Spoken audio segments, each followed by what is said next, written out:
দ্বিতীয় মেয়াদে ক্ষমতায় আসার পরেই নাগরিকত্ব আইন নিয়ে নতুন করে সিদ্ধান্ত নেয়ার পদক্ষেপ নেন মার্কিন প্রেসিডেন্ট ডোনাল্ড ট্রাম্প। বহুদিনের প্রচলিত আইন বদলে নিজের খেয়াল খুশিমতো নির্বাহী অধ্যাদেশ জারি করেন রিপাবলিকান এই নেতা। তাতে প্রবল সমালোচনার মুখে শেষ পর্যন্ত বিষয়টি আদালত পর্যন্ত গড়ালেও নিজের অবস্থান থেকে বিন্দুমাত্র সরে আসেননি ট্রাম্প।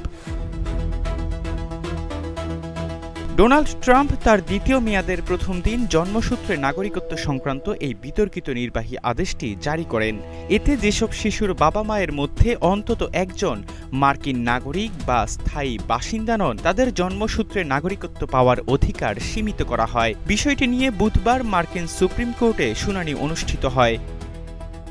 জীবন অবাক না করলে কে করবে? 28% মিল্ক ফ্যাটের অবাক করার সাথে ফ্রেশ মিল্ক পাউডার। জীবন অবাক করুক প্রতিদিন।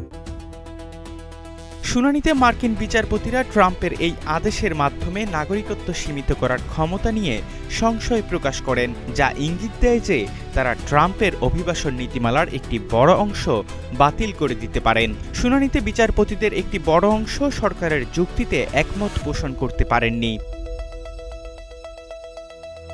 যদি এই মামলায় রিপাবলিকান প্রেসিডেন্ট পরাজিত হন, তবে তা উচ্চ আদালতে টানা দ্বিতীয় পরাজয় হিসেবে চিহ্নিত হবে।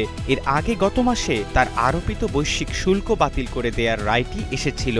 আর এই মামলায় ট্রাম্প জয়ী হলে অভিবাসন নীতিমালা সংস্কারে নিজের প্রতিশ্রুতি বাস্তবায়ন করতে পারবেন।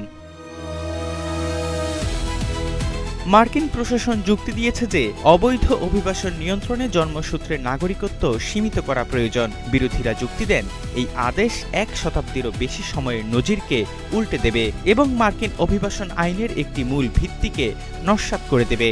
বুধবারের এই শুনানিতে উপস্থিত ছিলেন খোদ মার্কিন প্রেসিডেন্ট ট্রাম্প।